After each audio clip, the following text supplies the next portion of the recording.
yesterday we talked about the hierarchy problem. Hopefully I convinced you what the hierarchy problem is and is not. I'm perfectly content if your current situation is a feeling of modest unease, right? Nothing guarantees that the hierarchy problem is not solved by miracles in the ultraviolet. Nothing guarantees that nature cares about the fine-tuning of parameters in the underlying theory. There's no guarantees, right? But it's a strategy. So the UV sensitivity of the Higgs mass gives us a strategy for thinking about extensions of the standard model. And they're a strategy, as we've seen, even from these finite arguments involving MS bar calculations of real physical thresholds. It's a strategy that tells you stuff should be happening in close in mass to the Higgs. And that's what makes the hierarchy problem, the electroweak hierarchy problem, really special in the context of physics beyond the standard model and its relation to probes of physics of the TeV scale. So today, what I want to do is now start to swing into some solutions to the hierarchy problem. I'll start, my goal is to spend the first 2/3 of the lecture talking about old solutions to the hierarchy problem. So I will try to do supersymmetry in about 15 minutes, which is a change. I think about 4 years ago, I would have given all 3 lectures on supersymmetry. But just to tell you, and what I want to do is tell you really how supersymmetry works as in the actual way in which it's solving the hierarchy problem as opposed to any of the details of the models. Then I'll tell you about global symmetries. I'll tell you a little bit about anthropic reasoning. And then in the last third of the lecture, I will start to turn into new solutions, which are motivated by the fact that the old solutions have yet to make any sort of appearance.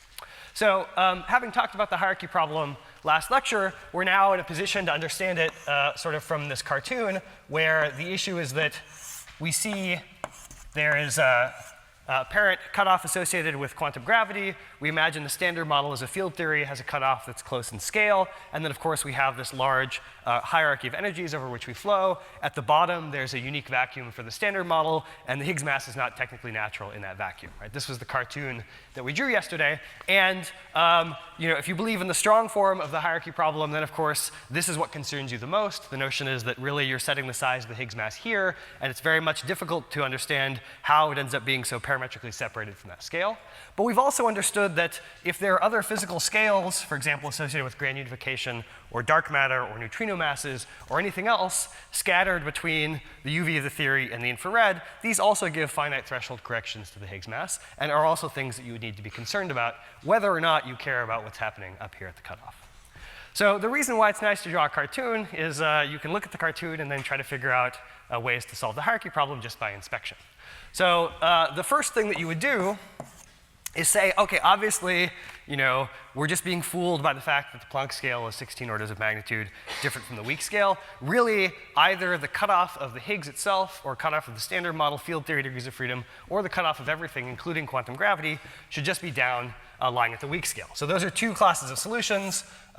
One in which you imagine, let me draw it in a slightly different way.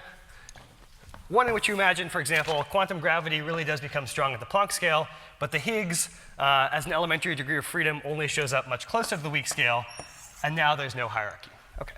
Another option is just to say, let's put everything down close to the weak scale. Let's have quantum gravity and the cutoff of the Higgs both be close to the weak scale. So these are cutoff solutions to the hierarchy problem. There are lots of them. They include the original solution to the hierarchy problem.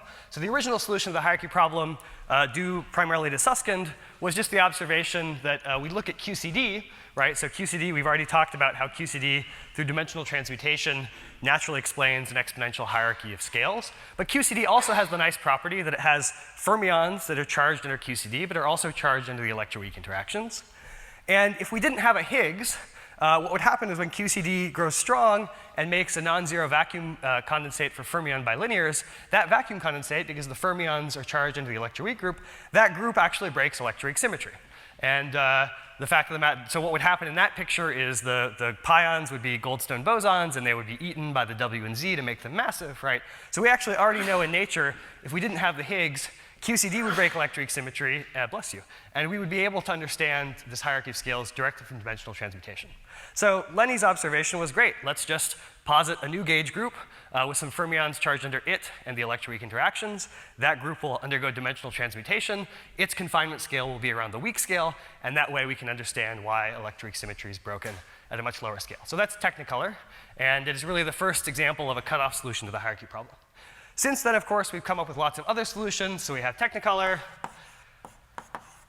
Now that we understand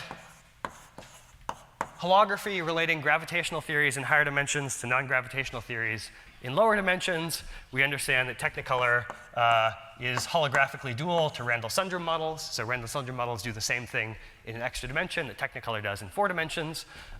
Thanks to NEMA, we have the notion of large extra dimensions. So this is the notion that instead of having some interesting metric in an extra dimension, gravity is just diluted by the existence of extra dimensions, large extra dimensions in which it propagates. There are also theories called little string theories that work in the same way, that they cut off the field theory degrees of freedom close to the weak scale. So these are all very interesting ideas, and I'm not going to spend any more time talking about them. And the reason for that is that if you just lower the cutoff, right, your expectation as an effective field theorist, so again, this is sort of our bottom-up effective field theory expectation for the size of the Higgs mass. If all you've done is lower the cutoff, you still have both of these pieces contributing to the Higgs mass. All right? And so if you've lowered the cutoff, what that means is you have a bunch of states that are associated with the cutoff. So just like in QCD, we have a bunch of different bound states of strong interactions. If a lowered cutoff is what's explained in the Higgs mass, then we expect the Higgs mass to be itself actually of order of the cutoff.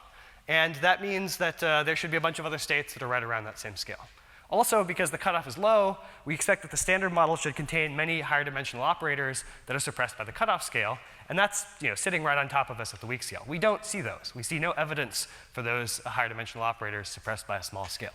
So the problem, the fundamental problem with cutoff solutions to the hierarchy problem is they would tell us we would see a Higgs boson and a bunch of other things around the same mass scale. We don't see that. We instead apparently see some sort of mass gap. And that's a sign that cutoff solutions are not working in a way that's really consistent with an elementary Higgs and a mass gap. So here I'm going to keep a little scorecard for some of the old solutions to the hierarchy problem and how they help us to understand contributions to the Higgs mass. And the cutoff, all it really does, lowering the cutoff, is just allows you to understand these contributions are all there, including the bare piece.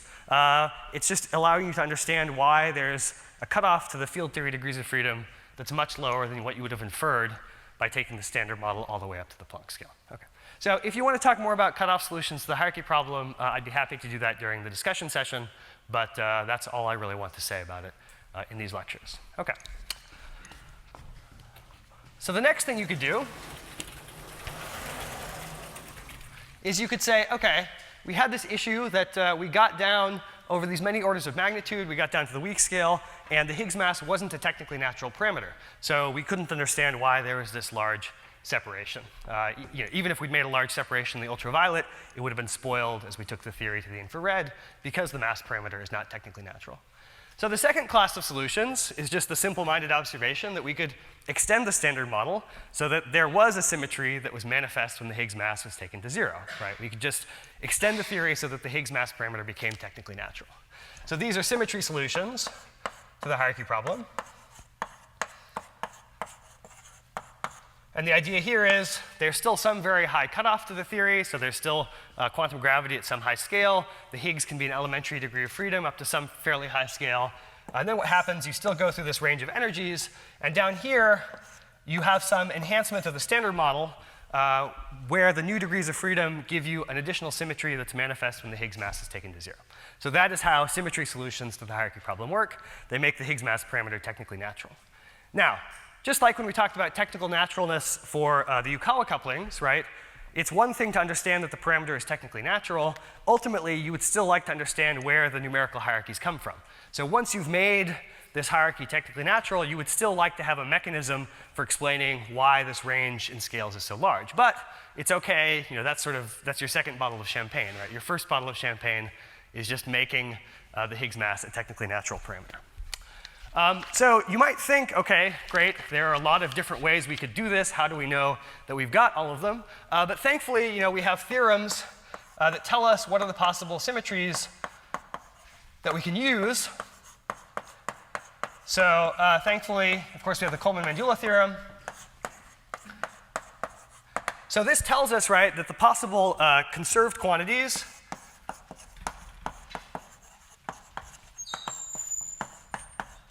in more than 1 + 1 dimensions.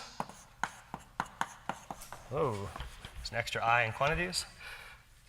In D more than 1 + 1. The transformist tensors under the Lorentz group are energy momentum Lorentz transformations, generators of Lorentz transformations themselves.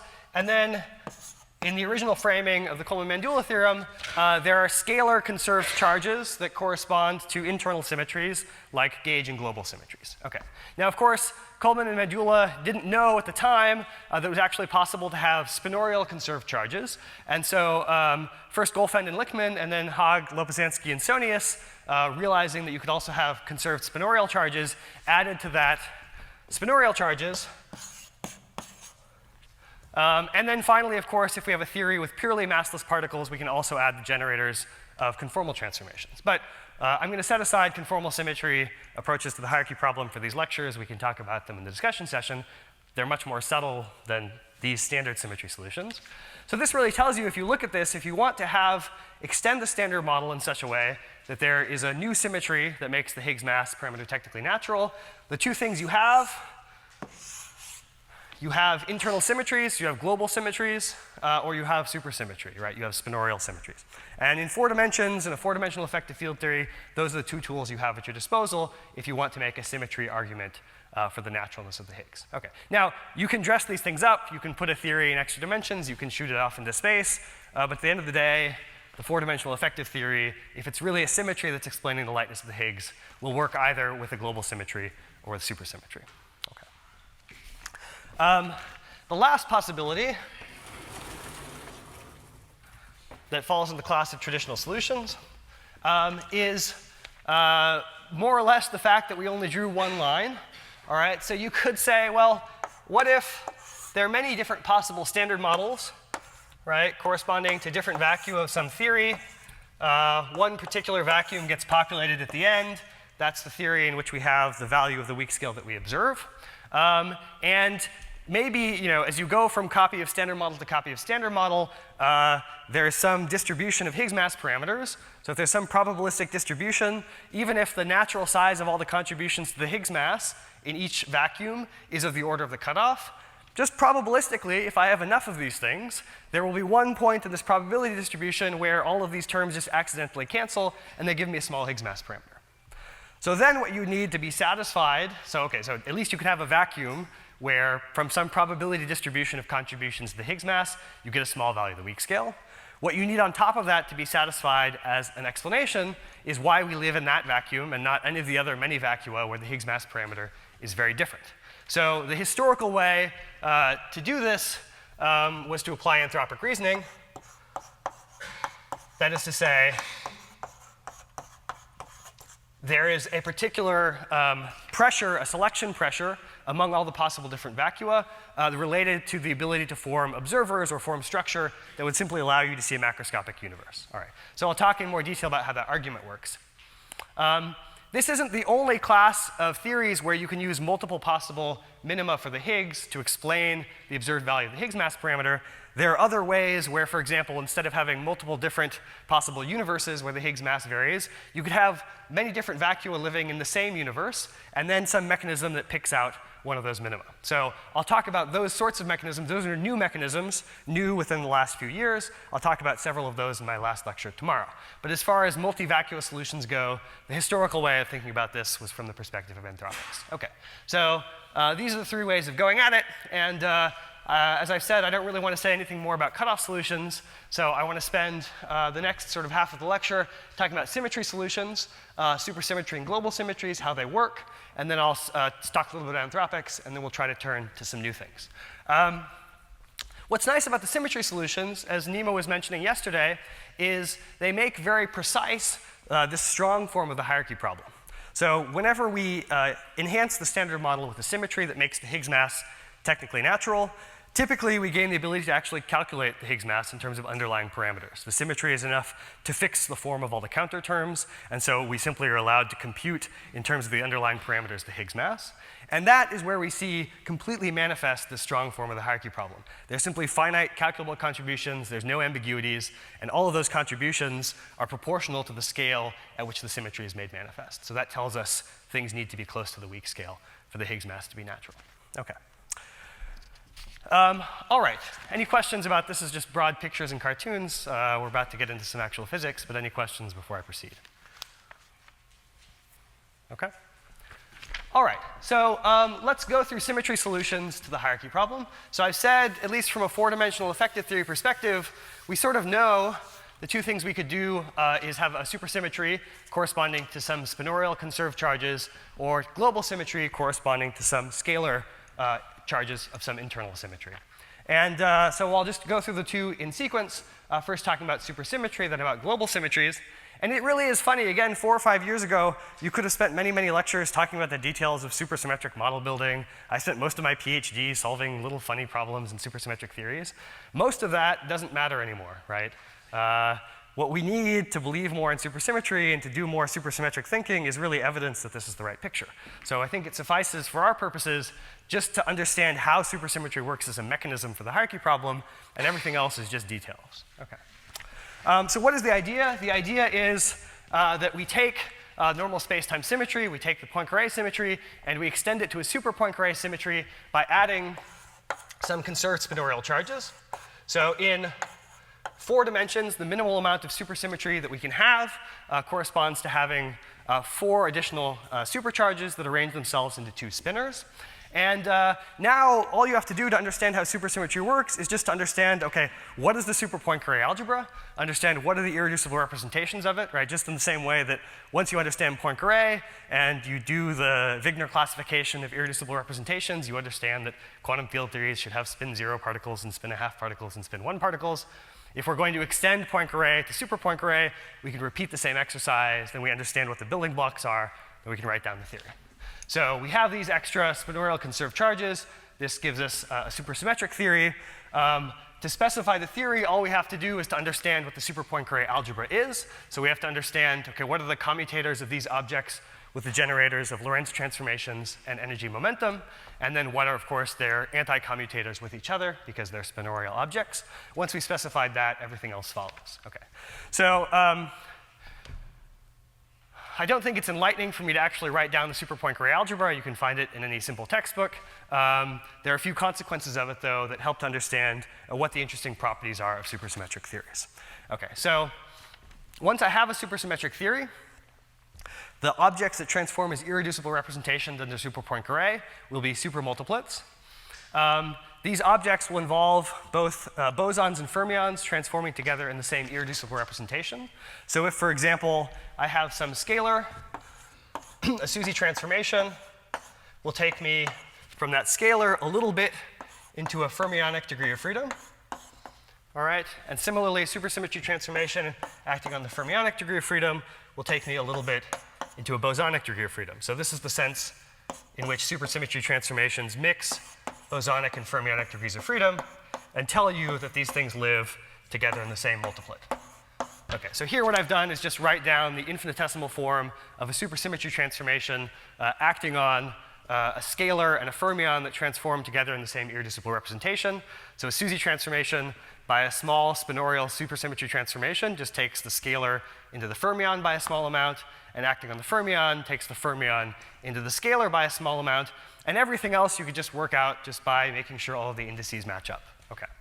All right, so this tells us supersymmetry, the irreducible representations, the fundamental building blocks will be supermultiplets that contain particles of opposite statistics. You can understand the simple essential properties of these supermultiplets just with a small amount of work. So the particularly interesting things you can do, the first thing you can do is you can ask, okay, in a given supermultiplet, what are the bosonic and fermionic number of degrees of freedom?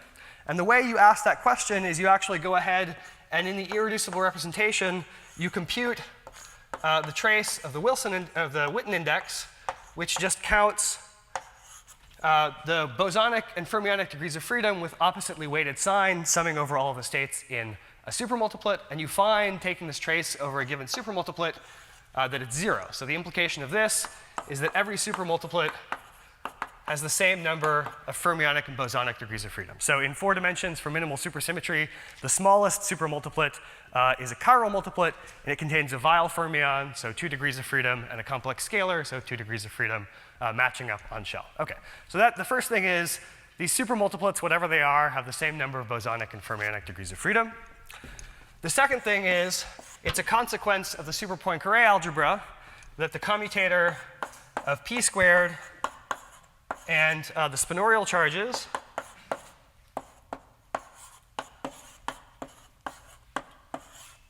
vanishes.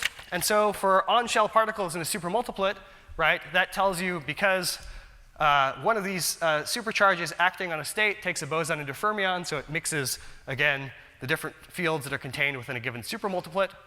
So the fact that the commutator of p squared and one of these supercharges vanishes tells you that in a given supermultiplet, all of the components have the same mass, okay?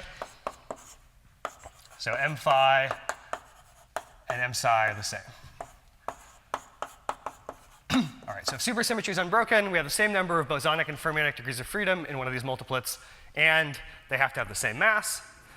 The final fact that's useful if you just want to understand why supersymmetry looks like it does is you can ask yourself the question, if I have supersymmetry and I have some internal symmetries, so if I have some global symmetries or some gauge symmetries, you can ask, do the generators of supersymmetry transformations commute with the generators of the global and gauge transformations? And for minimal supersymmetry in 4 dimensions, the answer is there is at most one abelian generator that has a non-vanishing commutator, all right, with the supercharges. So in 4-dimensional minimal supersymmetric theory, there's at most a U1 global symmetry that has a non-vanishing commutator. But that means any other symmetries, whether they're global symmetries or gauge symmetries, apart from that single U1, those commute with the supercharges. So that means that apart from charges under this particular U1, which is called a U1R, apart from that, every particle in the same supermultiplet has to have the same gauge and global symmetry quantum numbers. All right. So once you know that, these 3 facts, you know pretty much everything you need to know about supersymmetry and its consequences, right? You know if I want to have a supersymmetric theory, if I want to take a non-supersymmetric theory and extend it to make it supersymmetric, I simply extend it by taking every particle that I know, putting it into one of these supermultiplets, so adding new fields to make a supermultiplet, and each one of those supermultiplets in a theory with unbroken symmetry has these properties. Okay. So that's, maybe all the supersymmetry you ever need to know. And you can already see how this is going to help us to make the Higgs mass parameter technically natural. Because very loosely speaking, right, if I take the standard model and I supersymmetrize it, what I should do is I should take every field in the standard model, promote it to a supermultiplet. Technically speaking, I have to take the Higgs and I have to promote it to 2 supermultiplets. But setting aside that subtlety, now you can see the Higgs lives in a multiplet with a fermion. The masses have to be the same if supersymmetry is unbroken. We know that fermions are protected by chiral symmetry, and so we've made the Higgs mass technically natural, right? So supersymmetry is a way of passing the buck. It says, I have a scalar mass on its own is not technically natural. Let me introduce a supersymmetry that relates it to a fermion mass. The fermion mass is technically natural, and so I've made the Higgs mass technically natural. Okay, that's basically how supersymmetry works to solve the hierarchy problem. All right, so there's lots more complicated details, of course, about how a supersymmetric theory works. Now I have to get that board down. Are there any questions while I labor to get this board down in front of you? Okay, is that the shortest introduction to supersymmetry you've ever had? Has someone had a shorter introduction? Yes? Okay, someone's had an even shorter introduction, so I've got to learn something. I did this even faster. But did that introduction allow you to understand that the gauge and global symmetries were the same for every component of a supermultiplet? Probably not. Okay. All right, so what is the idea? So we want to extend the standard model to make it supersymmetric. We take every field of the standard model, we promote it to a supermultiplet. The only subtlety, of course, so that means Q, U, D, L, and E. We have 3 generations of them. Each one of them goes into a supermultiplet. All of the vector fields that carry the forces of the standard model, all of those live in supermultiplets. And the only thing that's funny is the Higgs, for 2 reasons, has to go into 2 supermultiplets. One of the reasons is anomaly cancellation. So famously, the standard model is anomaly-free. But if we put everything into supermultiplets, that means we have to add a new fermion with the same quantum numbers of the Higgs. That would make the standard model anomalous. So we have to cancel those anomalies by making the fermions in vector-like representations. Okay.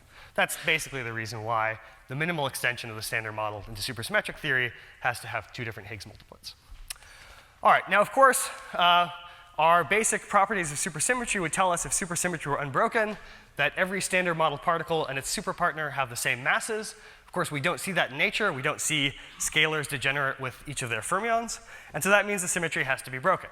But we know, right, our notion of technical naturalness tells us if we have a symmetry that's a good underlying symmetry that's broken in a controlled way, that radiative corrections will be proportional to the breaking. So it's OK to break supersymmetry as long as we do it in a controlled fashion.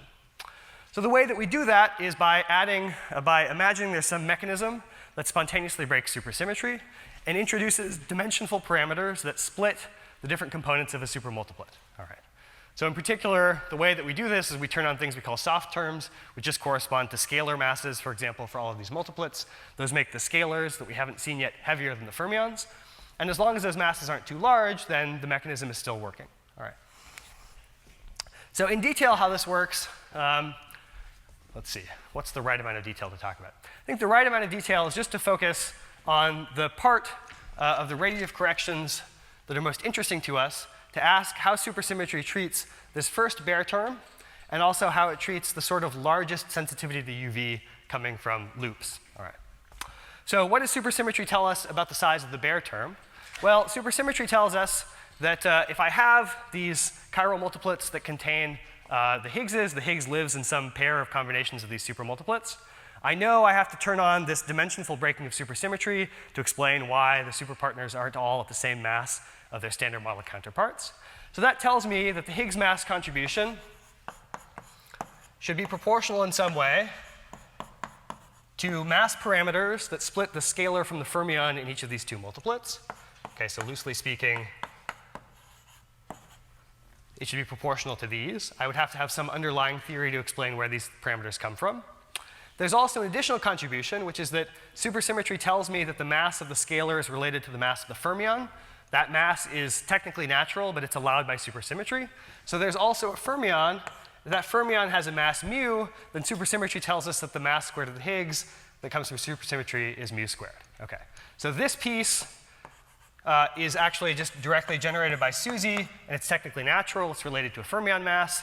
These pieces correspond to breaking of supersymmetry, but as long as I have a mechanism to explain why they're small, then of course it's still OK. All right. So these are the terms that correspond to this initial leading tree-level piece in the supersymmetric theory. There's the fermion piece, and then there's these soft masses. So a real theory of supersymmetry needs to explain why these parameters are close to the weak scale. On top of that, there are now radiative corrections. So in addition to the Higgs multiplet itself, there are also, of course, all of these extra multiplets that talk to the Higgs. And so I can compute loops where the Higgs now talks to, for example, loops of standard model fermions. Supersymmetry tells us there will also be diagrams where it talks to loops of the scalar counterparts. And this is where we really start to see the teeth of the hierarchy problem and the way in which supersymmetry solves it. So the first place to look to see how this happens is to consider the largest radiative correction to the Higgs mass parameter, which is this sensitivity that's coming from top loops, just because the top Yukawa is the largest coupling in the standard model that talks to the Higgs directly. So, of course, in the standard model, when we compute the quadratic divergence, the one that comes from the top Yukawa just corresponds to top quarks running in this loop, right?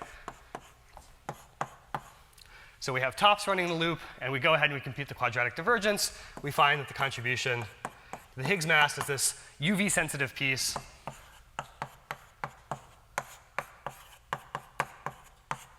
OK. So now when we supersymmetrize the theory, of course, the top lives in a multiplet with some scalar partners. So those are what we call the stops. And the stops then, of course, have their own couplings to the Higgs dictated by supersymmetry. And so we can go ahead and calculate their contribution. So their contribution comes from diagrams of this form. Of course, famously, there is a sign difference, just because I'm going from a fermion loop to a boson loop. The couplings here and here are related by supersymmetry. And so the contribution from this diagram, the quadratic divergence, of course, has the opposite sign, but the same magnitude in the quadratic divergence. But there's one more thing, right, which is we've said, OK, supersymmetry is not an unbroken symmetry of nature. It has to be broken by some soft parameters that lift the mass of the scalar relative to the mass of the fermion. So the scalars in these loops have a mass that's different from the mass of the fermions. And that means there's an extra contribution that we can calculate in MS bar or whatever we'd like that's finite. It's unambiguous what that contribution is. And that contribution has the form of the same coefficient.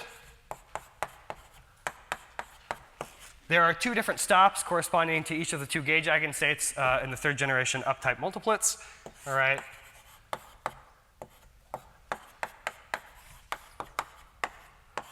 And there's a logarithm, which I'm just going to suppress. So what's beautiful about this, right, is this is what gives you the sense in which the hierarchy problem, the strong form of the hierarchy problem is real, okay? So we've supersymmetrized the theory. We see that the UV sensitivity goes away. The UV sensitivity to unknown physics at some much higher scale cancels between different components of the same supermultiplet. And what's left over is something that's finite and unambiguous, something we can calculate in whatever regularization scheme we want, right? There's no magic woo-woo, but it's giving us a contribution to the Higgs mass parameter that we would get by taking the naive cutoff dependence and replacing it with the mass of a physical particle. So what this tells us is, if there's any other physics that is much higher in mass at the far ultraviolet associated with quantum gravity, we are no longer sensitive to that. We stop being sensitive to it as soon as we start to see the particles that make the Higgs mass finite and calculable. All right. So this is really, that's why it's only by solving the hierarchy problem that you see what the hierarchy problem is. As soon as you make the Higgs mass parameter a technically natural one, as soon as you're able to calculate it, you see quadratic divergences are no longer what the problem is, but you're forced to have contributions to the Higgs mass that are of the order of the new particles that manifest the symmetry. Now, can someone justify to me why I took the cutoff to be the same in those two loops?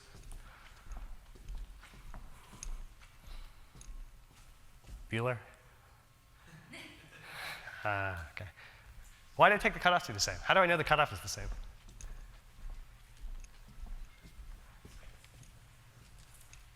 Come on, guys. The cutoff was? Yeah, exactly. So I've done something slightly tricky when I say, oh, this quadratic divergence after some cutoff cancels against this. That required me to make the cutoff the same. Now, there's a symmetry that makes them the same. It's supersymmetry, right? It tells me that whatever the fermion couples to in the UV is the same as whatever the scalar couples to the UV. But it presupposes that whatever these things couple to don't have non-supersymmetric splittings of their own. So if I had other sources of supersymmetry breaking in the UV that these particles coupled to, those would re-enter as additional contributions to the Higgs mass. Okay. So we write this down and we say, oh yes, supersymmetry erases sensitivity to the UV. That's subject to the assumption that everything else that the theory talks to in the far ultraviolet is supersymmetric to good approximation. But any non-supersymmetric splittings to it, of course, would correspond to slightly different values of the cutoff, and those would correspond to extra finite contributions down here. Okay. But that's how supersymmetry works to solve the hierarchy problem, to erase the UV sensitivity, and to tell us what really the strong form of the hierarchy problem looks like. As soon as we can predict the Higgs mass, we see that we have these finite contributions forced upon us. Okay. And that's pretty much all I want to say about supersymmetry. So Li and Tao next week will tell you a lot about physics beyond the standard model of the LHC. This whole picture, of course, has a rich set of predictions associated with it. But there's sort of an irreducible issue, which is that we predict a bunch of new partner particles associated with all the particles in the standard model.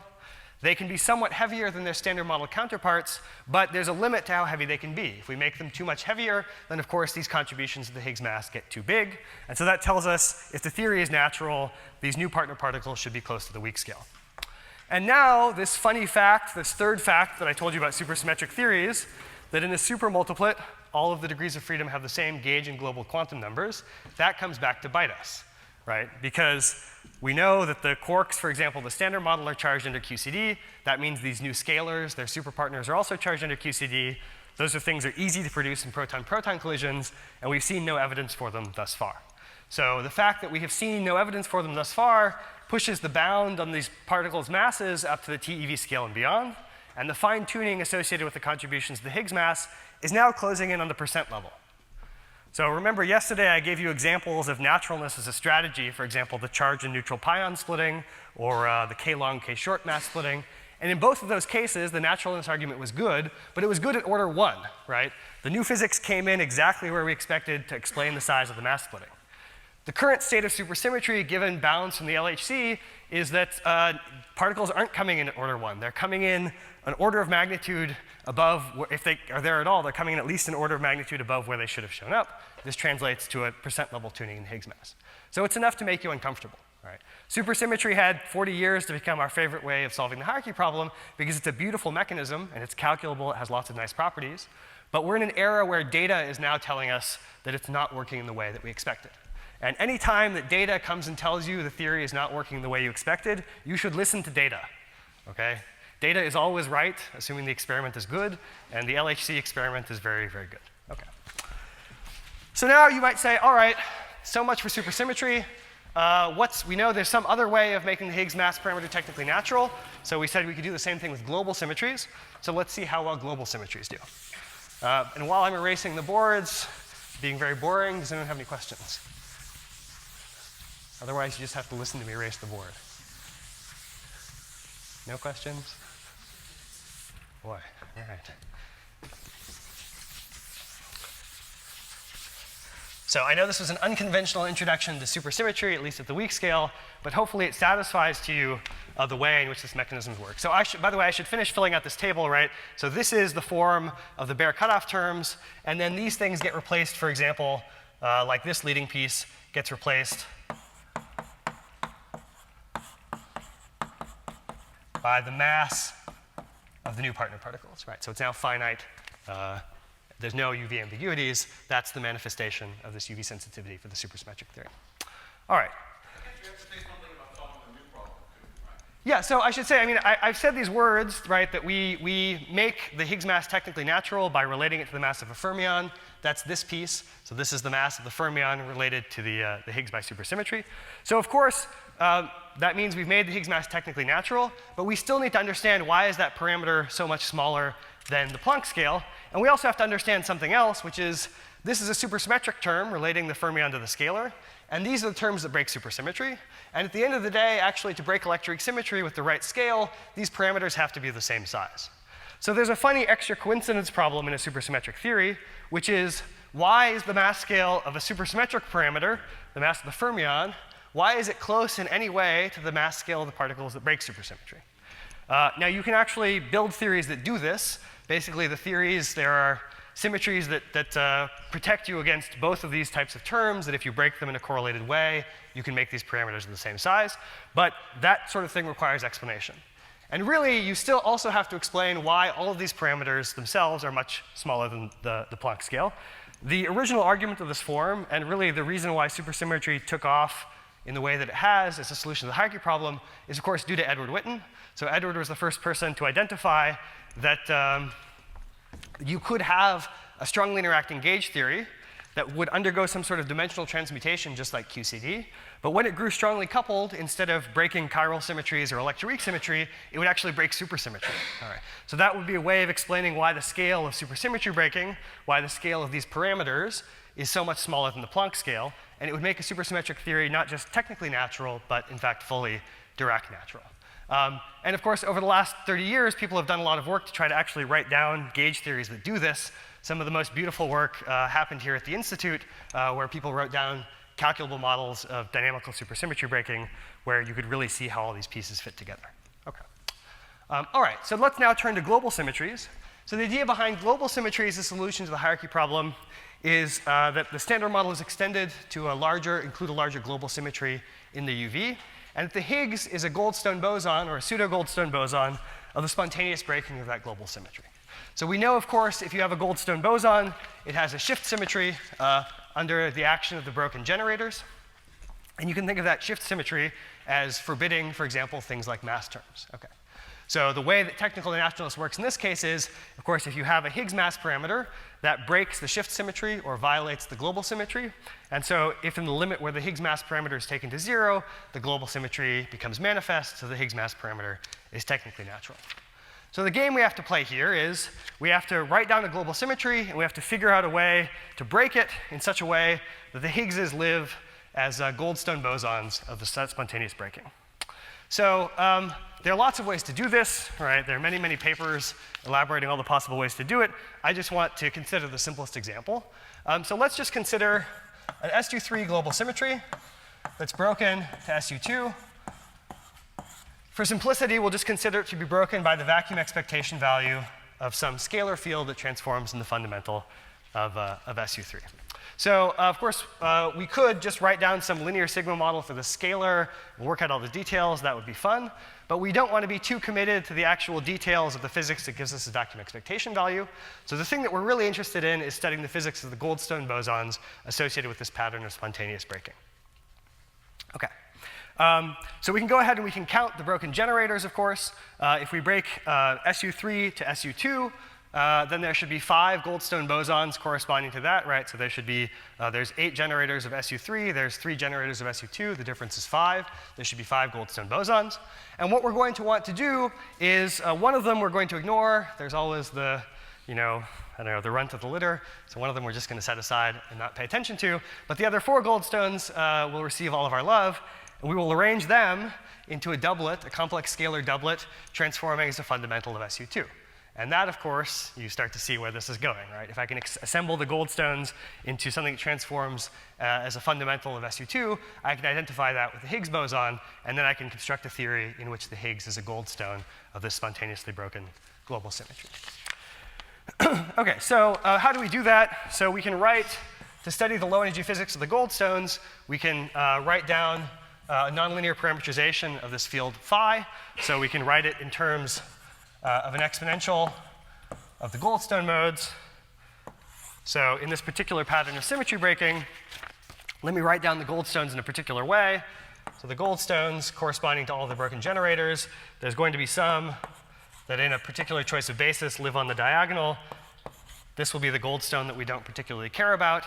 And then the other generators will arrange themselves into things that I will suggestively label H1, H2, H1 conjugate, and H2 conjugate. OK? So this corresponds to a parameterization of all of the 5 Goldstones, and I've written it at a basis where I've picked out which generators I want to understand as being broken by the vacuum expectation value. And if I'm just studying the low energy degrees of freedom, then I can write this nonlinear parameterization just in terms of the vacuum expectation value multiplied by this exponential of the Goldstones. And of course, there should be a factor of I. There should be a factor of this symmetry breaking scale. OK, so all I've done is under the hypothesis that there's a degree of freedom that breaks SU3 to SU2.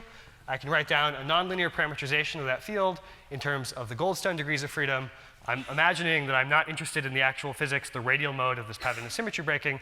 I'm just interested in understanding the low energy degrees of freedom. So I've got all 5 of the Goldstones here. I've suggestively written them in terms of a Goldstone that is a singlet and I won't care about. And then I've written it in terms of these 4 Goldstones that I can arrange into a complex doublet. So you can go ahead and, given that you know how, say, SU3 and SU2 transformations act on this fundamental, in this particular way, this particular basis for parameterizing the fields, you can figure out how the unbroken and broken generators act on these Goldstones. And what you find is, the way that I've written it, this Goldstone is a singlet under the unbroken SU2 transformations. These degrees of freedom arrange themselves into a complex doublet under the unbroken SU2 degrees of freedom. And all of these things, of course, transform in a complicated nonlinear way under the broken generators, but at least for small transformations, they all enjoy a shift symmetry. So that's just the familiar Goldstone shift symmetry. But now you can see where this story is going, right? We have a pattern of symmetry breaking. If now we imagine gauging this unbroken SU2, then what we've ended up with is a set of Goldstone modes where 4 of the Goldstones arrange themselves into a fundamental representation of that gauged SU2. We can identify that SU2, of course, with the SU2 weak interactions, and then we can construct the rest of the standard model around it. All right. So that's the basic idea. All right. There are many more complicated models. There are many more complicated ways of doing it, but this is perfectly sufficient. Now, a couple of interesting things happen as consequences just from the hypothesis that the Higgs is actually a Goldstone boson of this pattern of symmetry breaking. One of them is that it predicts interesting irrelevant operators involving this field that just come from expanding on the Goldstone manifold. So in particular, before I even write down any of the other standard model interactions, I can figure out actually what are all of the interesting terms that just involve self-interactions of the Higgs itself, derivatively coupled, consistent with the spontaneously broken global symmetry. So in particular, if I imagine normalizing with some malice aforethought, if I imagine starting out with kinetic terms for the scalar phi that broke the global symmetry, and now expanding in terms of this nonlinear parameterization of the phi field, what I see is I get a bunch of interesting derivative terms that involve these things that I've arranged into a doublet. Okay. So if I group the Goldstones into a complex doublet, H1, H2, okay, where this is in the SU2 space, then I can expand out. I can take this parameterization phi, I can plug it into here. I now get kinetic terms for this Goldstone field plus higher order terms. So the leading terms that are interesting, the first piece I get is I just get a kinetic term for this doublet of Goldstones. But then I also get higher order terms. These higher order terms, of course, involve derivatives of the field that's consistent with the shift symmetry.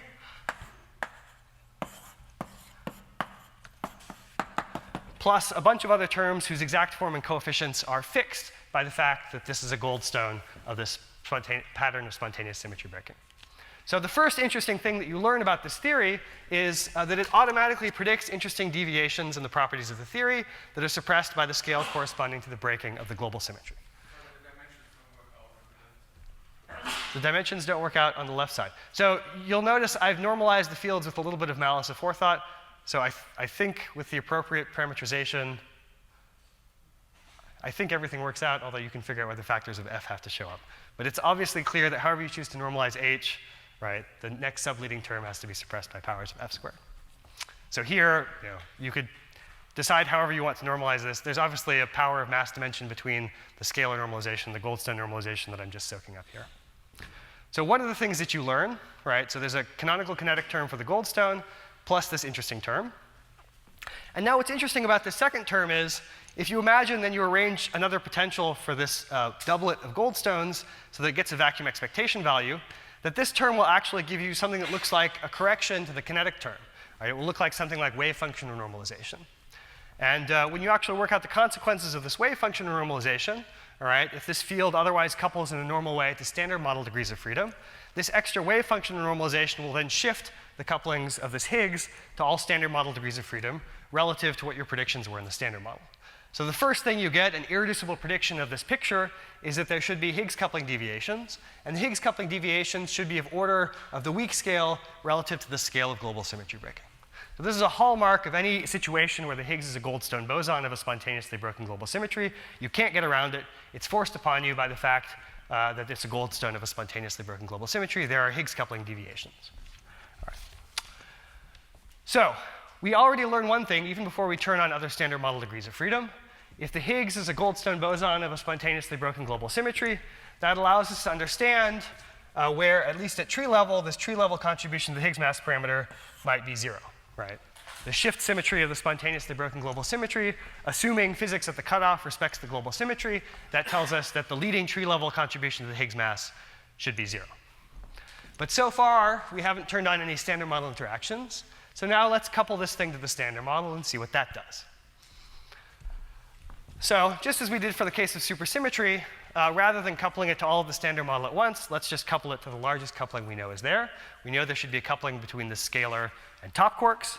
So we can turn on a coupling in the Lagrangian, the top Yukawa coupling right-handed top multiplet to the appropriate SU2 orientation of the Higgs multiplet. Okay, so this is the top Yukawa coupling written in this notation. This, of course, is just the usual I sigma 2 H dagger. And so now we can ask what are the consequences of this interaction. Well, I've just written down this interaction because I want the Higgs to give a mass to the top quarks in the normal way. But of course, nothing about this interaction respects the original SU3, right? This manifestly breaks the original SU3 symmetry, and the breaking is proportional to the top Yukawa coupling.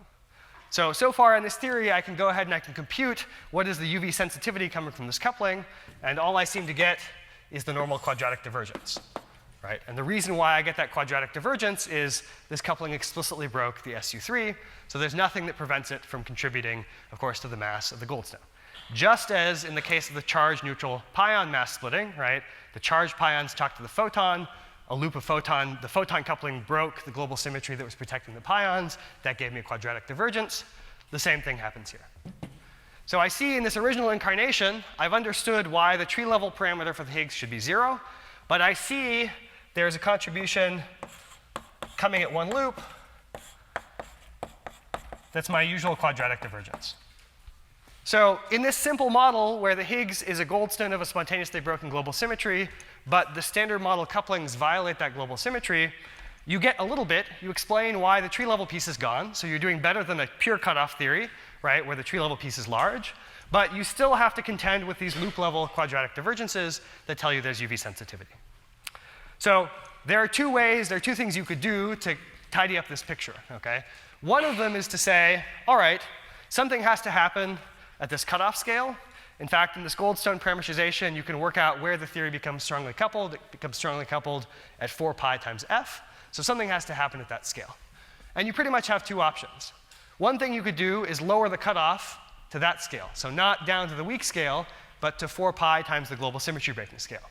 So those theories where this cutoff is just provided by compositeness, or some low cutoff, some Technicolor-like theory, those are the theories that we know of as composite Higgs models.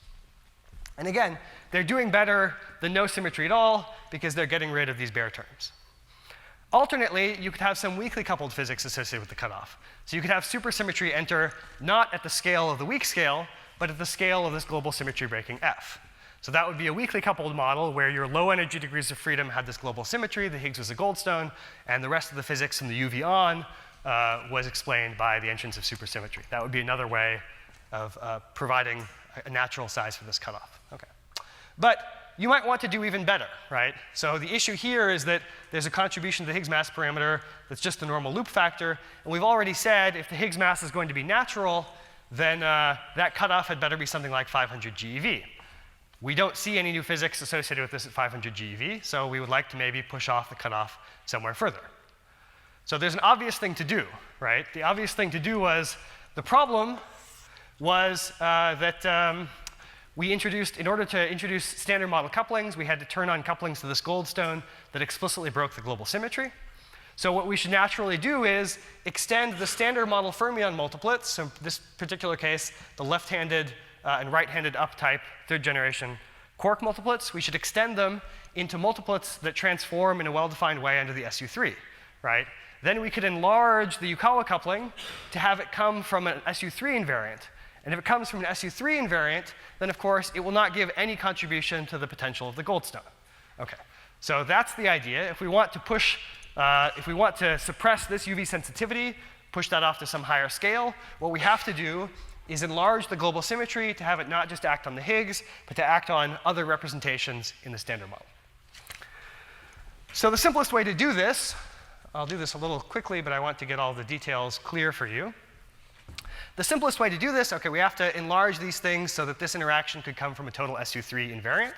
So one thing we have to do is we have to enlarge the right-handed, the left-handed quark multiplet, so that transforms normally as a fundamental of SU2. We have to have it transforming as a fundamental of SU3, so we have to add some new degree of freedom to make it into an SU3 triplet. So we add something new that I'll call a top left. So that's a capital T. So this is some new degree of freedom which combined with the normal quark doublet transforms in the fundamental representation of SU3. We don't have to do anything to the right-handed quark multiplet because that's of course a singlet under SU2. But in order to give mass to everything at the end of the day, we have to extend this and add some new additional top multiplet that's also a singlet under the SU3. Okay, so now with these new degrees of freedom, now we can write down more Yukawa couplings. Yeah.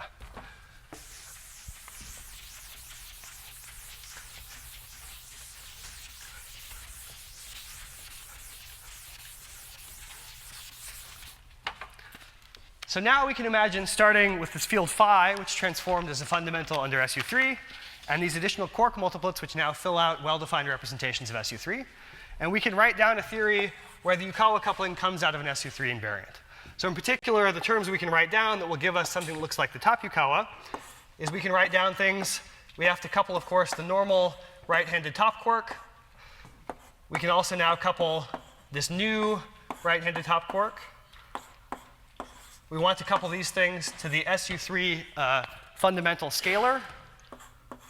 And then we can couple it, of course, to this fermion that now contains the normal doublet fermion plus the extra component that makes it into a triplet. So this interaction now, the SU3 indices are contracted between the scalar and this fermion, and now we've written down potentially two different couplings involving two different types of right-handed fermions. So now you can go ahead and follow your nose. It's a little complicated because you have to diagonalize various things. But what you get at the end of the day, if you take this interaction, which is an SU3 invariant, you insert the nonlinear parameterization that tells you how the goldstones connect to this interaction. And you find the following terms when you analyze the theory in terms of the mass eigenstate fermions and the goldstone degrees of freedom. So what this turns into is something that you associate with the normal top Yukawa coupling, okay? That couples to the goldstones in the way you expected. And it couples, in particular, the doublet-like Higgs, R Higgs, to the doublet component of this SU3 triplet fermion. But then you get some extra interactions. You get an extra top Yukawa type coupling that actually couples this new singlet right-handed fermion. And then you get some interesting irrelevant interactions. And those irrelevant interactions just correspond to expanding this exponential to higher order terms in H. Just like when we took the kinetic terms and expanded it to higher order in H, we saw that we got these irrelevant operators correcting the kinetic term. Likewise, when we expand this exponential in H, we get terms that are higher order in the Higgses. So the leading term that's interesting is one that has the form. It looks like it's suppressed by a mass scale. It's suppressed by a mass scale of some of these top partners. It involves not one power of the Higgs, but two powers. It goes like H dagger H. And then it couples these new top multiplets. So it couples the new right-handed top plus the left-handed top that we had to add to make the left-handed top multiplet a fundamental of SU3. Plus there are additional higher-order terms given by the Goldstone expansion. OK. So something's very interesting is happening here. All right, we have the normal top Yukawa coupling involving the normal top multiplets and the Higgs. We have an extra top-like Yukawa coupling in this extra right-handed top multiplet. And then we have this irrelevant operator whose coefficient is exactly fixed by the fact that the Higgs is a Goldstone boson. So we can go ahead and we can repeat now in this theory of the Goldstone, we can repeat our quadratic divergence calculation. So we find the following, right? We start with the first term. So there's a quadratically divergent contribution to the Higgs mass parameter coming from the normal top loop. All right, so this gives us our normal minus 6 y top squared over 16 pi squared. There's a second piece, which also just looks like a quadratic divergence. That's coming from a loop where Q3 and this capital T right are running. Okay, so this is another contribution. It's proportional to a different Yukawa. And then there's a final piece coming from these diagrams, right? But these diagrams, they're an irrelevant operator. And so the diagram that gives you quadratic divergence is this very funny looking one, all right? And this funny looking one, in order to close this mass loop between these fields, involves an insertion of their vector-like mass. So you go ahead and you work out the details and you keep track of what all the Yukawas were. I've suppressed some of the details in the interest of time. What you find is this thing has a plus sign. The plus sign is precisely this plus sign here. So unlike supersymmetry, where it was particle statistics that flipped the sign, here it's actually the expansion of the Goldstone manifold, flips the sign of this loop. All right, and now the Yukawa coupling here turns out to be the sum of the squares of these Yukawa couplings, also enforced by the global symmetry. So this looks like 6 y top squared plus this other Yukawa coupling squared over 16 pi squared. And they all have the same cutoff, assuming that the cutoff respects the SU3 global symmetry. OK, so quadratic divergences again cancel.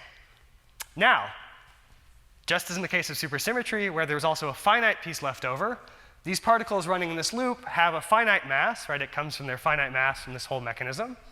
That finite mass then gives a threshold correction that's proportional to the top partners.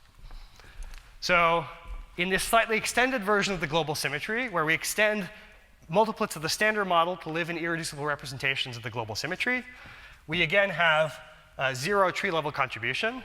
The quadratic divergence goes away. It's canceled now by this interesting, intricate combination of loops, but it's again replaced with a piece that is purely finite and calculable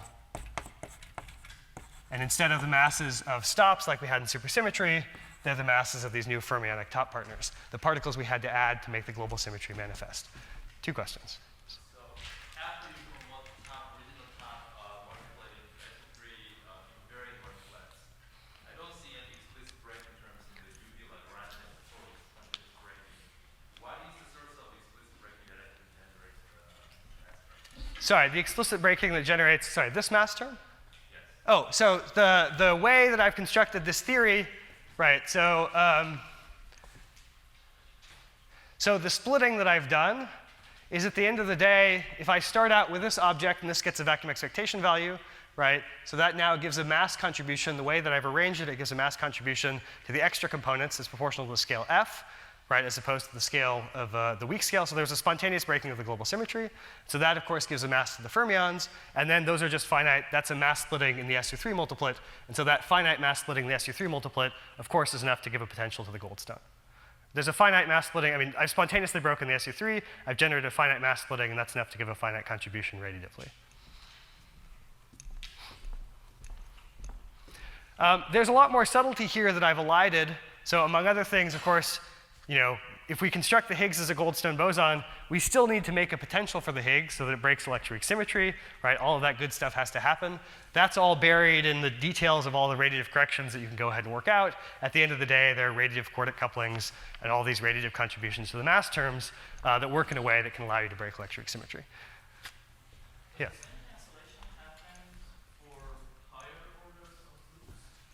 So as long as, as long as we're talking about some sector where all of the multiplets were involved in an invariant of the original SU3, then the cancellation persists to all orders.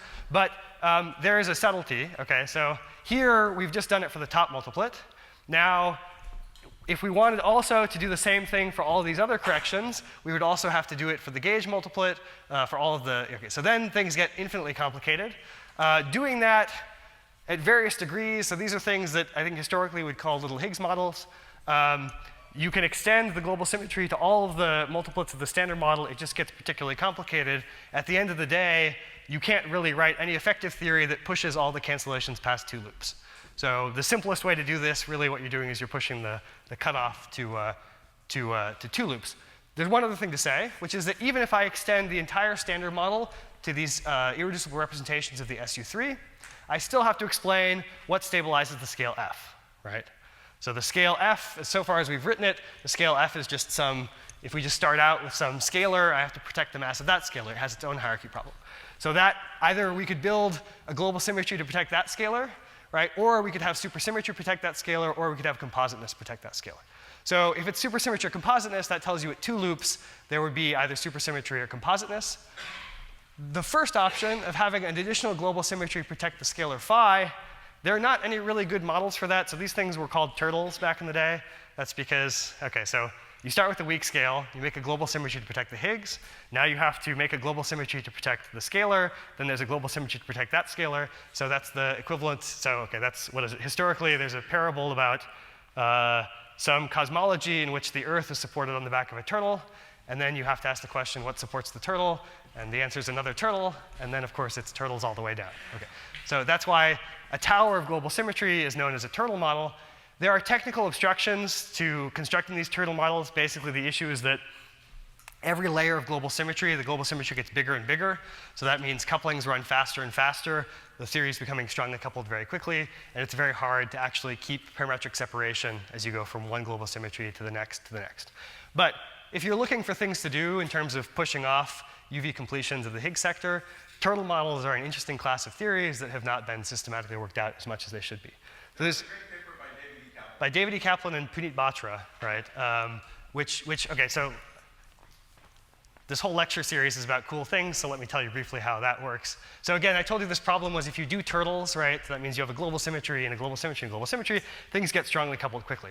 But it's possible, of course, even we know if we're increasing the multiplicity of particles, naively you would think couplings are running to get very strong very quickly, but it's possible to construct particles where there's a well-defined 't Hooft coupling that is still perturbative, and so there's still a well-organized perturbation expansion in both the number of particles and the intrinsic couplings. And so the basic idea of this Kaplan and Batra paper was to try to speculate how such a theory might work that would remain weakly coupled or at least calculable and have some hierarchy between the global symmetries very far into the ultraviolet, with the ultimate goal of being to stack global symmetries on top of each other until you got all the way to the Planck scale. Okay. And that would be, if that mechanism, if you could make it work in a well-defined way, would be amazing and very different from any solution to the hierarchy problem that we've seen before. So if you want to work on something that has been sort of left in the corner of theory space for a long time, go read this paper by David E. and Puneet Batra. And think about turtles. Okay. Yeah? We know that quadratic divergence has been cancelled by this configuration. What about logarithmic divergence? Logarithmic, oh yeah, so there's still, so in the finite piece, right, there's still a log, okay? So that just corresponds to the fact that there is an existence of local Wilson coefficients in the UV and they run. But, okay, logarithmic hierarchy problems we're not gonna worry about, right? That is a much lesser problem than quadratic divergences. Okay. All right, so that's all I wanna say about the traditional approach to global symmetries. But the only thing to add is these are really in the same situation as supersymmetry in terms of LHC bounds, right? They predict new partner particles that are related to the standard model counterparts by the symmetry. So that means there should be new colored states that we should see copious at the LHC. On top of that, because the Higgs is a goldstone, we have these Higgs coupling deviations. So precision Higgs coupling measurements should also give us a precise constraint. The fact that we haven't seen deviations in either channel tells us that these theories are also tuned. They're not quite as badly tuned as supersymmetry, but only because they're less completely calculable than supersymmetry. I think if you could really compute all the pieces, you would find that it's as badly tuned as supersymmetry. So these theories are also at the percent level. Yeah? So comparing global and global primes, Yes. essentially composite and little Higgs theories. Yes. How do you compare M capital T with capital lambda? What would be the Oh, so here, M capital T you can actually write down. M capital T is really just this y capital T times the scale f. Okay, whereas so y capital T is order 1, and the cutoff, if the theory becomes strongly coupled, is 4 pi f. So this scale can be 4 pi smaller than this scale, right? And that's allowing you this extra parametric separation where you push everything else off. Okay, so, all right. Let's now turn to the last old way of approaching the hierarchy problem. And it looks like I'm running out of time for new ways, but that just means tomorrow will be extra exciting. So let me briefly say, actually, I could either say something about anthropics or I could start saying something about new solutions. So who wants to hear about anthropics? Okay. Who wants, oh, Nima, sorry, man. Okay. Who wants to hear things about newer solutions to the hierarchy problem? Okay, all right, ha, ha, ha. Okay, sorry. We have a little disagreement about the best thing to do in light of LHC null results. And I like your answers. Okay, so now we're going to turn to new solutions. So what I want to talk about in the last time we have today, at least I want to start talking about, is in some sense the most conservative way of dealing with null results. So the most conservative thing you could do is you could say, look, symmetries worked really well, right? They erased my UV sensitivity. They gave me a calculable theory where I could actually work out what the Higgs mass parameter has to be. And the only thing that's wrong with them is that we haven't seen evidence for the new partner particles yet. And the reason we had these new partner particles was because the symmetries we introduced were continuous symmetries that commuted with the standard model gauge group, right?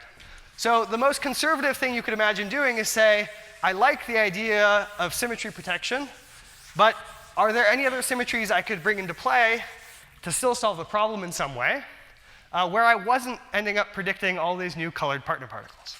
So the answer to that is yes. And this philosophy of using something other than continuous symmetries is now called neutral naturalness. So this is my most regrettable contribution to the field of theoretical physics. I didn't invent the first models, but I did come up with this terrible name. Okay. So be careful what you invent, it will only come back to bite you. Okay, so neutral naturalness, what is the idea? The idea is there's still, again, some UV cutoff, there's still some large hierarchy, there's still the standard model at the bottom, and we introduce a symmetry to make the Higgs mass parameter technically natural, but instead of having it be a continuous symmetry, we have it be a discrete symmetry. Okay. So on one hand, that sounds awesome, right? If it's a discrete symmetry, then the new particles I predict don't have to have the same standard model quantum numbers, right? A discrete symmetry could exchange a standard model field with a field charged under a different gauge group. Okay. So that could allow me to understand why I haven't seen anything, because if my new particles are charged under non-standard model gauge groups, then they're not copiously produced in proton-proton collisions. On the other hand, it's not at all obvious that discrete symmetries are as powerful, right? There's not these continuous transformations of your fields that allow you to forbid operators. So it's not obvious from first principles that it should work in the same way. So let me sketch for you how a discrete symmetry can work in a similar way as a continuous global symmetry, up to some caveats. So the first version of this, the real original parent of all of these ideas, there are now many more, but the first manifestation was the twin Higgs, which was written in 2005, not in response to LHC null results, but now, of course, it's become very prescient given where we are at the LHC. So this was due to Hak-Sung Go, Roni Harnick, and Zachariah Chacko. And the idea was, instead of having the Higgs transform under some continuous symmetry, be a gold standard of continuous symmetry, we imagine there's a discrete symmetry, and the discrete symmetry is just a Z2 that relates our standard model, so we'll call that standard model A, with a mirror copy of the standard model, that I'll call standard model B, and they're just related. The underlying symmetry is a Z2 symmetry that swaps all of the fields in standard model A with all of the fields in standard model B. Now, in the original model, there's also one extra requirement, which is there has to be an approximate U4 symmetry only of the Higgs potential. It doesn't have to be an exact symmetry. It's going to be broken by all the standard model couplings, okay? But at least as far as the Higgs mass parameter goes, well, the Higgs mass parameter is not super relevant, but as the Higgs quartic goes, there has to be an approximate U4 symmetric Higgs quartic that involves the Higgs transforming into standard model A and standard model B. That is to say, if I have a Higgs doublet HA transforming into standard model A and Higgs doublet HB transforming into standard model B, then I can assemble them into something that looks like a fundamental of a U4 symmetry, or an SU4 cross U1, that in some basis I can just think of getting by stacking the two doublets on top of each other. Okay?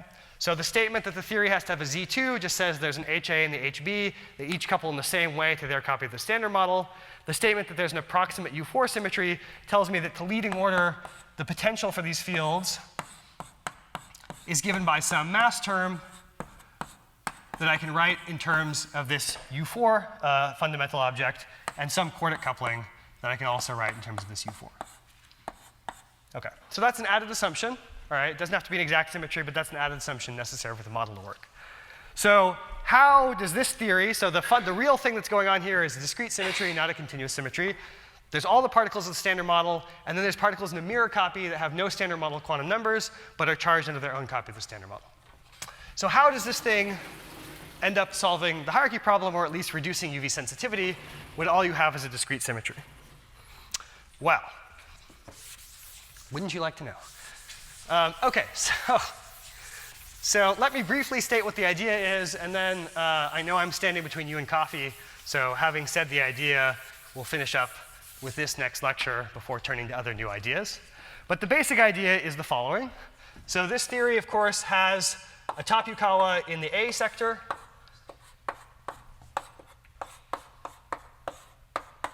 and a top Yukawa in the B sector.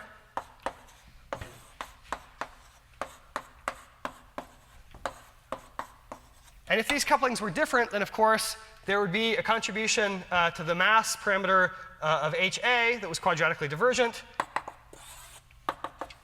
And there would be a contribution to the mass parameter of HB that was quadratically divergent. And this would look like, assuming the cutoffs were the same in the two sectors, this would look like cutoff squared over 16 pi squared times, there'd be a factor of -6. Then there would be the YA, I wrote it as lambda, whatever, lambda A squared HA squared plus lambda B squared HB squared.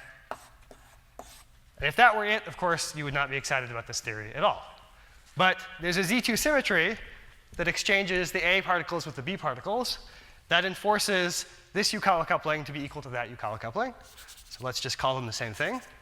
Then what that means is, of course, this is equal to that. So I can pull them both out in front. So this is now proportional to the same Yukawa coupling squared. So this is now a UV sensitivity. It's a quadratic divergence, but it's the same for both sectors.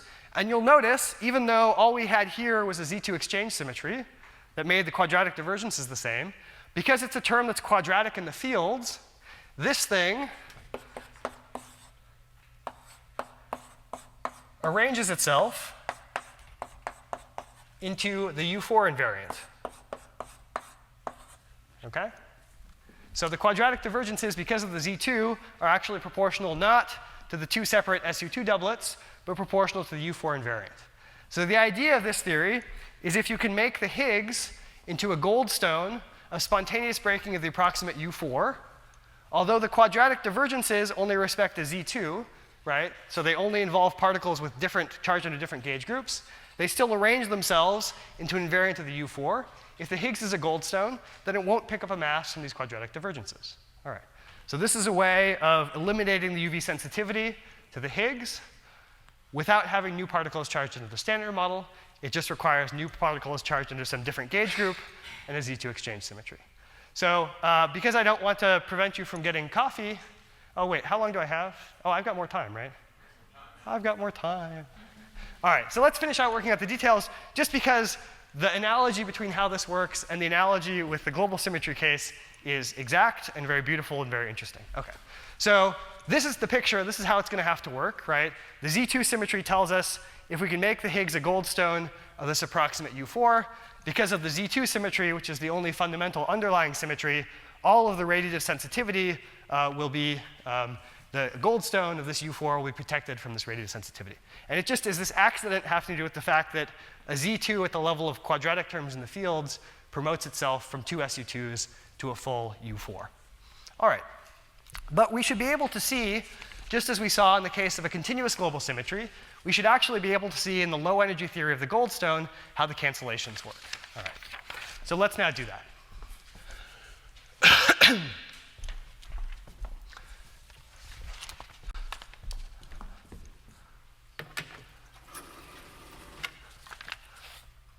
Oh, shoot, that's not going to work. Okay.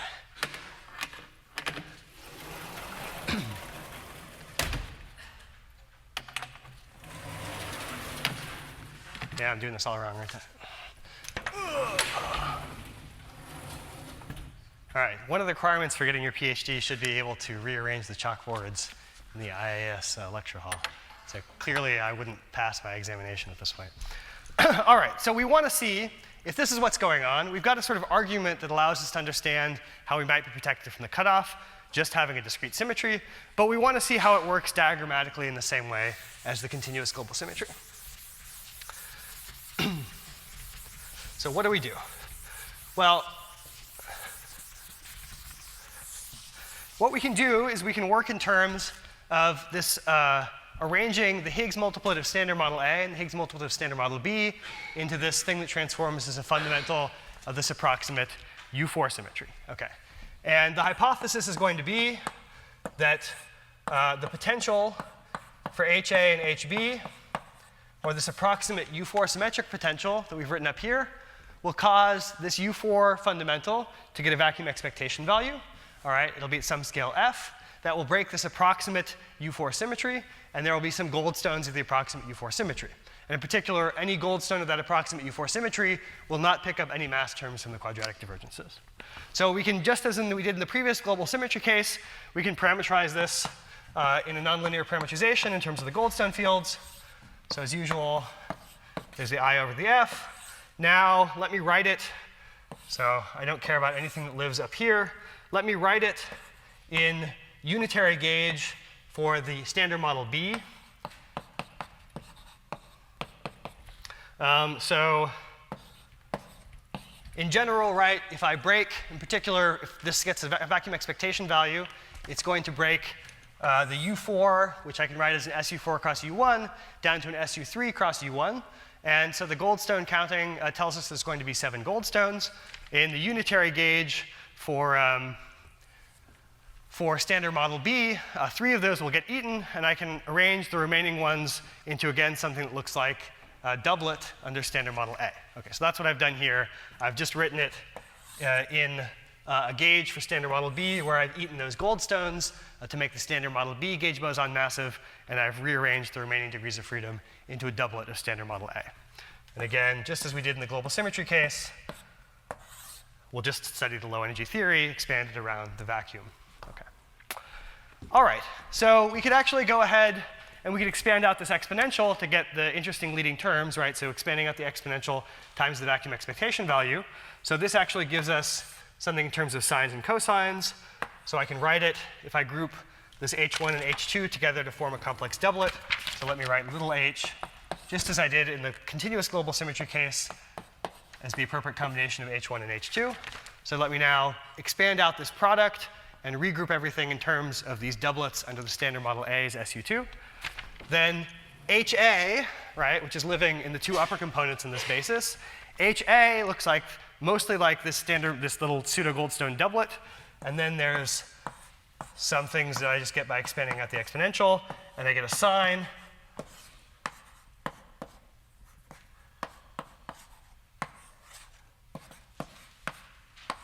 So I can expand, in other words, anytime I had HA in my original theory, if I want to expand out into the goldstones of this approximate SU4 that's spontaneously broken, I can expand it out in terms of this combination of these goldstones.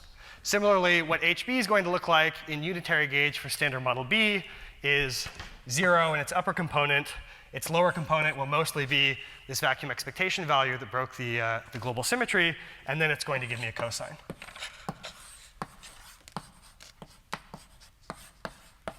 Okay. So now to study the low energy theory of this doublet of goldstones, I can do exactly what I did in the global symmetry case. Everywhere I had HA and HB in the original UV theory, I can write down the effective couplings of the goldstone by just expanding HA in terms of this combination of the goldstones and HB in terms of this combination. So anywhere I had HA, I'm going to get sines. Anywhere I had HB, I'm going to get cosines. So what I want to do is I want to go back to these original Yukawa couplings. And now I just want to write out HA and HB in terms of the goldstones of this approximately broken approximate U4 symmetry. So this guy I take,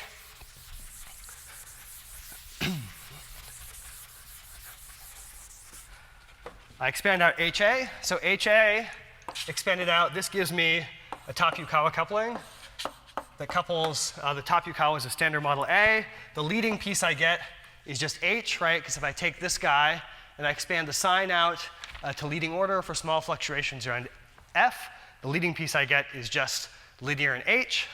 So this gives me something that I recognize as being a normal top Yukawa coupling in standard model A, plus some higher order corrections that come from the higher order terms in the sign.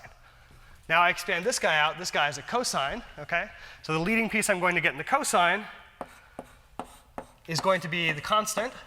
And then the next piece I'm going to get is from the next term in the cosine, and that's going to be H dagger H over 2F. Okay, and this is going to multiply QB TB. So now, right, what was the idea? The idea is I want to identify the Higgs with this doublet of goldstones. I've now figured out how this doublet of goldstones couples both to the top quarks in standard model A. So this looks like a normal top Yukawa coupling. And how it couples to the top quarks in standard model B, which has this funny form, again, that's dictated by the fact that the Higgs is a goldstone. So now I can go ahead and calculate the quadratic divergences coming from loops of these particles. And it looks exactly like this, right? So this is the continuous global symmetry case. In fact, this case is even simpler, all right? There's just two diagrams. So there's the normal thing. This is what I associate with the normal standard model quadratic divergence coming from this term, okay? So this is our minus 6 y top squared 16 pi squared. And now there's the second piece. So this is just giving me a vector-like mass term for the quarks. And now the piece that couples to the Higgs, of course, again, is this irrelevant operator. But crucially, the vector-like mass of these quarks is related to the suppression scale of this operator. So again, I draw this diagram where I have the two Higgses here. The sign is flipped, again, because the sign is flipped on the goldstone manifold for this term relative to this term. So I get a plus. The number of degrees of freedom is the same, so it's still a 6. The couplings work out, so it's still lambda squared, 16 pi squared, quadratic divergence squared. There was the mass insertion there. Okay, so these things cancel. Can someone tell me why the cutoff was the same? The Z2 symmetry is enough, right? The Z2 symmetry is enough for the cutoff to be the same. Because it's just the cutoff of standard model A, the cutoff of standard model B. If the Z2 symmetry is a good symmetry, that requires the cutoffs to be the same. OK, so quadratic divergences again cancel.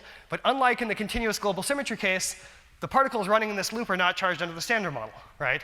They're charged under someone else's copy of the standard model. So too bad for them, right? They have some hierarchy problem they're freaking out about. We're less concerned. We're just benefiting from their existence. All right, and again, these particles have a vector-like mass, right, coming from this term. So that means the quadratic divergences cancel, but there's a finite piece left over. The finite piece is exactly the finite piece that we got from the extended global symmetry case. Okay, so again, the hierarchy problem is made manifest by these finite calculable pieces that are left over. The UV sensitivity has gone away. We still need these particles to be close to the weak scale for these corrections not to be too big, but we don't care nearly as much because we don't produce these top partners in proton-proton collisions, right? They're not charged under QCD. That doesn't mean that these theories have no signatures. So the Higgs is still a gold stone of an approximate global symmetry. That means it still has these corrections to its kinetic term, so there's still Higgs coupling deviations. Another way to think about it is just that the Higgs mixes by a small amount into this other sector, right? It's an admixture of the two sectors, and so that gives you Higgs coupling deviations. So the primary signature to look for in these theories is Higgs coupling deviations, but there are lots of interesting other signatures. So if this Z2 is an exact symmetry, that means the other sector has lots of light fermions. The masses are related to the masses of standard model fermions. That means there's interesting rare decays of the Higgs in this case, because it can decay into the other sector. So there's small, for example, invisible branching ratios. The story can get even more interesting. I don't have time to bore you with the details, but I'd be glad to talk about it more in the discussion session. The Z2 doesn't have to be an exact symmetry. If you just want to push off the cutoff not to a TeV, but to 10 TeV, you really only need the Z2 to be a good symmetry for the largest couplings in the standard model. And for the smaller couplings, like the small Yukawa couplings, it can be broken. The Z2 can be broken without spoiling the picture. And if that's the case, you still have this hidden sector. It looks a lot like the standard model in terms of the heavy fields, but the light fields could have different masses. And that means when that sector confines, the spectrum of bound states could be different. It could be very interesting. And in particular, it can be the case that now when the Higgs decays into that other sector, it makes some bound states which actually come back to the standard model on interesting timescales. So one interesting set of signatures that comes out of this picture are rare decays of the Higgs, invisible decays of the Higgs, but also interesting decays where the Higgs decays into something, and then that object decays back to the standard model with some finite lifetime. So it gives you displaced signatures at the LHC, and maybe Li and Tao will tell you more about that next week. But what's fun about these ideas, right, this is sort of the first or most conservative step you could take towards reconciling null results at the LHC with your favorite ways of solving the hierarchy problem. So it's conservative because we're still using symmetries, we're still using technical naturalness. But it says the reason why we haven't seen the new particles is not because we just got unlucky and they're a little tuned. The reason is they're not charged under QCD, and so they're not produced copiously under proton-proton collisions.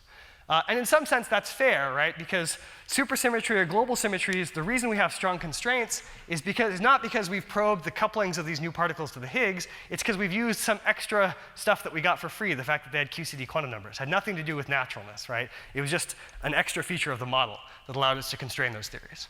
These theories, we've taken that feature away, but we still preserve the way in which the Higgs is protected.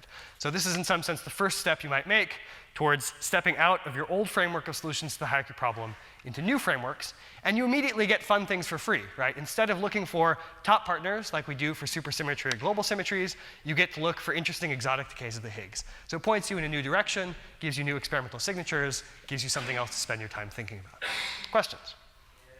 Does this kind of scenario have some consequence at the cosmological level? Absolutely. Yeah, so in particular, okay, so if the Z2 is exact, it's actually bad news, right? So if the Z2 is exact, then you predict light fermions whose masses are only heavier than ours by the heavier scale f relative to v, right? So of course, and these two sectors are in thermal equilibrium in the early universe, so that means you would copiously produce these particles, and the light ones would live around to the age, to the epoch that we probe with BBN and CMB. They would give contributions to dark radiation that are in tension with results. It's very easy to change those conclusions. So either you can change the early universe cosmology so that the standard model sector is preferentially reheated. I'll actually tell you more about that next lecture when I tell you about naturalness.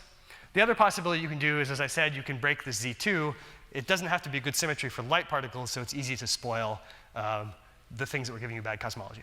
If you want to know lots of very painful details about how that might work, how you can fix the cosmology in interesting and predictive ways, you should talk to my student Seth, who has spent the first part of his career thinking deeply about these things. But yeah, I would say, certainly the simplest Z2 without any extra degrees of freedom is cosmologically challenged, but it's very easy to put it into territory where there's interesting predictions for future measurements of dark radiation. Yeah. So based on that experiment you just wrote, it looks like the spontaneous breaking of U4 also spontaneously breaks Z2 because it just gives the electrolyte mass between.